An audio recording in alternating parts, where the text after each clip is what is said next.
नमस्कार. जनहित न्यूजमध्ये आपलं स्वागत आहे. मराठा आरक्षणासाठी मुंबईत सुरू असलेल्या आंदोलनाला राज्यभरातून पाठिंबा मिळत आहे. याच पाठिंबाची एक अनोखी गोष्ट समोर आली आहे बीड जिल्ह्यातून. धारूर तालुक्यातील आदर्श गाव आवरगावकडून मुंबईतील आंदोलकांसाठी मदतीचा हात पुढे आला आहे. सध्या आपण पाहत आहात धारूरच्या आवरगावमध्ये मराठा समाजातील तरुण आणि ग्रामस्थ एकत्र येऊन मराठा आंदोलकांसाठी रसद गोळा करत आहेत. गावातील तरुण मंडळाने पुढाकार घेत तब्बल 5 क्विंटल चिवडा आणि 5,000हून अधिक पॅकेट्स तयार केली आहेत. आंदोलन कितीही दिवस चालले तरी मुंबईतील आपल्या बांधवांना जेवण कमी पडणार नाही ही भावना घेऊन हे काम सुरू आहे. उद्या म्हणजेच 1 सप्टेंबर रोजी ही सर्व पॅकेट्स मुंबईकडे रवाना होणार आहेत. गरज पडल्यास आणखी 10,000 पॅकेट्स पाठवण्याची तयारीही गावकऱ्यांनी केली आहे, असे मंडळाच्या सदस्यांनी सांगितले.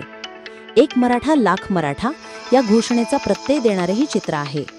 गावातील लहान मोठ्यांपासून ते वयोवृद्धांपर्यंत सर्वांनी या उपक्रमात सहभाग घेतला आहे. आवरगावकडून मुंबईतील आंदोलकांना मिळालेली ही रसद केवळ अन्न नाही, तर ती मराठा समाजाच्या एकजुटीची आणि संघर्षाची ताकद दाखवते.